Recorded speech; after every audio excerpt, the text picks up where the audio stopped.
sabático, volto eu aqui agora para conversar um pouquinho. Quem tá aqui pela primeira vez, esse aqui é o canal Fala Flávia B, eu sou Flávia B, e sejam muito bem-vindos.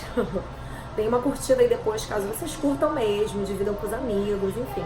Pra mim a intenção, na verdade, aqui desse canal é um bate-papo, é um momento de reflexão sobre tópicos diferentes que tenham muito a ver com a minha realidade, com quem eu sou e as lutas que eu defendo aí, que eu travo pela vida.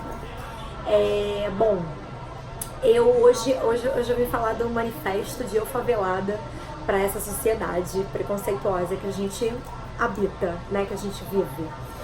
E assim, o que eu gosto muito de falar nos meus vídeos eu falo da minha vivência, da minha realidade, do meu conhecimento e das coisas que eu procuro saber e que eu vivi, né? Então assim, tudo que eu vou falar aqui é de uma favelada que foi nascida e criada no Morro do Vidigal, que é localizado na Zona Sul. E por que eu gosto de ressaltar isso? Number one, nós, moradores de comunidade e favela, somos como moradores de bairros, né? Favelas, comunidades são bairros.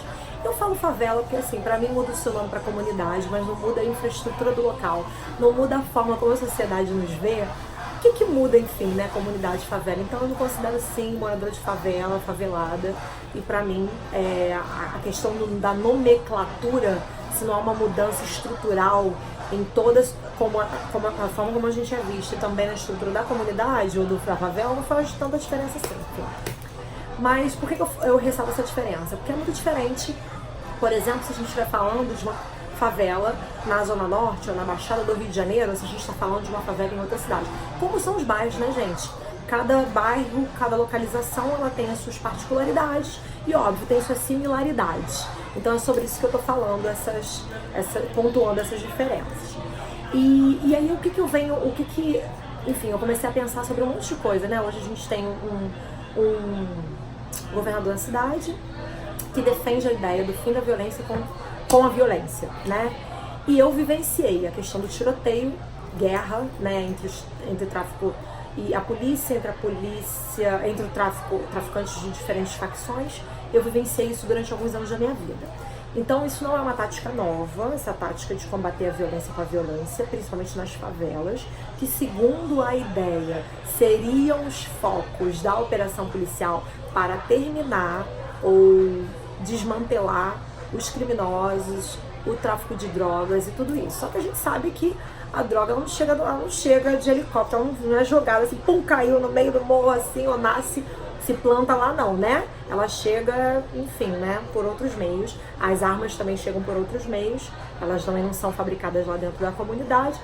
Então a gente sabe que isso é uma verdade não verdadeira, né? Se você for um pouquinho inteligente, um pouquinho esperto, a gente entende que essa é uma política que não visa combater a violência e o crime.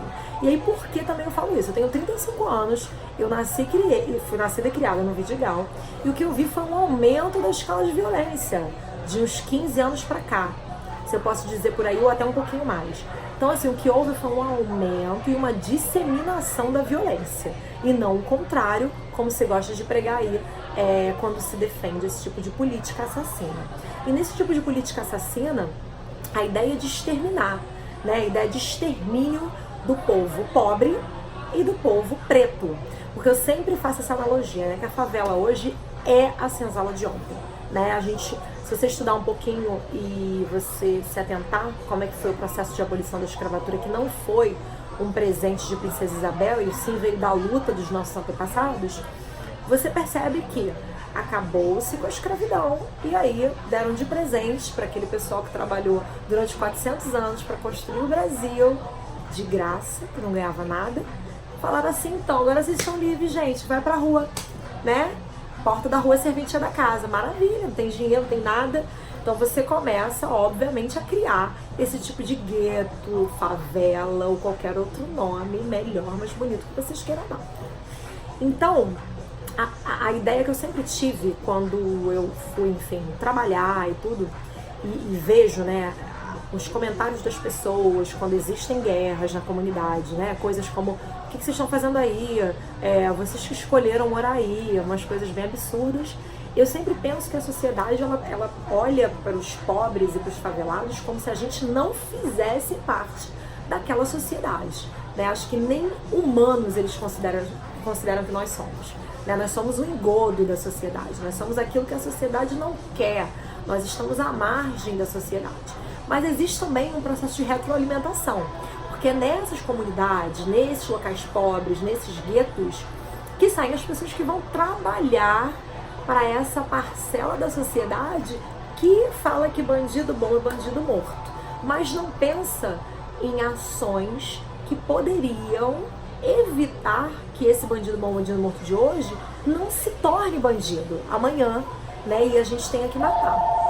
Então, normalmente essas pessoas trabalham na casa de família, né? Enfim, são motoristas, diaristas, o que seja, para poder atender essa demanda de mão de obra desse tipo de trabalho que essas pessoas que têm dinheiro não estão a fim de fazer, não é mesmo?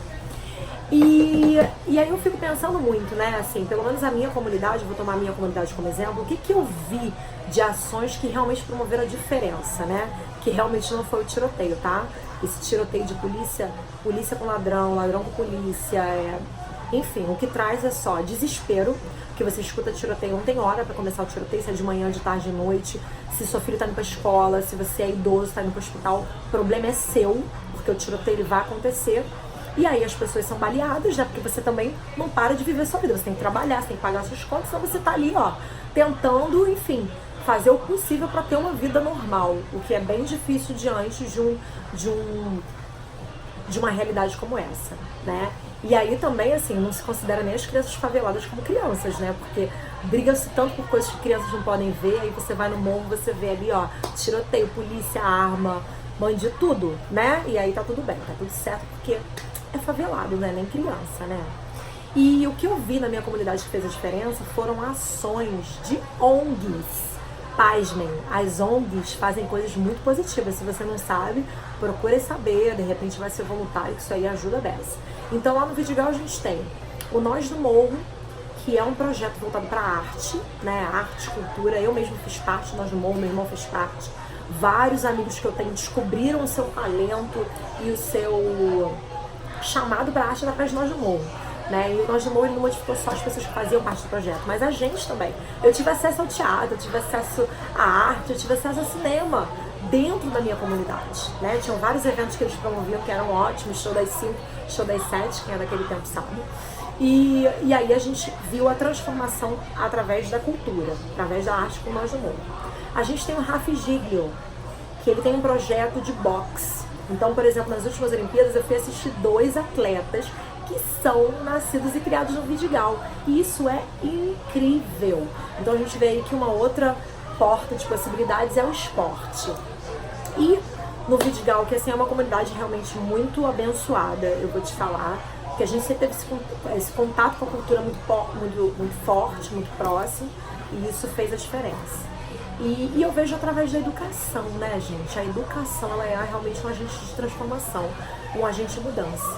Então, eu realmente fico pasma quando eu escuto certos comentários. Fico assim, quando eu escuto, né? Ai, não, vocês escolheram viver aí. É óbvio, né? A gente nasceu e aí na maternidade, a enfermeira, antes de dar 3 tapinhas no nosso bumbum, ela perguntou assim, você quer morar onde? No Leblon, Campo Grande, ou na Rocinha, ou no Vidigal? E a gente, porra, é óbvio que eu vou morar na comunidade. Porque pra mim, escolha é isso, né? Quando você tem escolha, você tem opções. Quando você não tem opções, amor, você não tem escolha, não. Aquilo ali é o que te cabe, é aquilo ali que é o que você pode ter. E é aquilo ali que tem pra hoje, tipo, essa vida no caso. Então, assim, eu sempre tive essa impressão, né, que a sociedade, ela olha a gente como... Sabe aquela coisa que você não quer, que você pudesse jogar no lixo? É como a sociedade olha para os pobres e principalmente os pobres favelados, né? E a gente não é inserido nessa sociedade, que a gente também faz parte. Ou, pasmem, a gente também é ser humano. Ó, carne e osso, olho, fala, enxerga, anda, igualzinho a todo mundo. Então o que dói aqui, dói ali também. Então, assim, é um processo muito interessante, né? Porque parece que a gente é inimigo, né? A gente favelado e a sociedade. Em momento nenhum se pensam ações, né? Ou as pessoas que estão no poder pensam em ações para poder integrar Porque nós somos pessoas também, igualzinho a todo mundo, meu amor. A diferença é só que a gente mora ali porque não teve escolha e nem condições de morar em outro local. Que é óbvio que se tivesse, muitas pessoas não estariam ali. Isso é uma coisa bem óbvia, porque eu tô falando da minha realidade, mas tem realidades bem mais precárias do que a minha. Então, é mais um convite mesmo para pensar quando você for falar um monte de besteira aí sobre quem mora em comunidade, sobre, eles não entregam os bandidos. Meu amor, experimenta, vai morar um tempo numa comunidade e depois você me conta aqui como é que é. E a gente vê se você continua pensando igual ou se mudou alguma coisa. E também outro exercício incrível. Isso é um achado assim do último século. Empatia. Empatia. Se colocar no lugar do amiguinho, tá? Porque se você não sabe, não é uma realidade que você vivencia, escuta o coleguinha. Escuta, praticar, a escuta ativa, a escuta real. Então, peraí. Como é que é viver numa comunidade? Como é que é? Porque eu nem imagino o que é viver no asfalto, amor. Porque eu não tive essa realidade, não vivi essa realidade. Então, eu na verdade, transitei sobre esses dois mundos, né? Desde que eu comecei a estudar, a trabalhar, eu transitava sobre os dois, mas eu não morava, né? Então, a minha realidade enquanto moradora de algum local é moradora de favela, né? E é isso. Eu acho que a gente pode, sim, sonhar com mudança, querer a mudança, trabalhar para mudança, mas a sociedade precisa entender que a gente também é parte dessa mudança, meu bem. Porque se qualquer tipo de lei, de ação favorecer só um tipo de grupo, a gente vai continuar nessa pendenga, a gente vai continuar exatamente nesse buraco que a gente está no momento. Então pense bem quando você, enfim, falar um monte de besteira aí de que, porque sempre falam que o tiroteio da polícia. Mas é mesmo, meu amor, é mesmo. Vai lá, fica um tempinho, mora, não vai só visitar não, mora. E depois a gente conversa, tá bom? Mas é isso que eu queria falar. Pensa um pouquinho antes de falar. Pensar é um exercício tão interessante e tão necessário ultimamente. É isso aí, gente. Obrigada e até a próxima.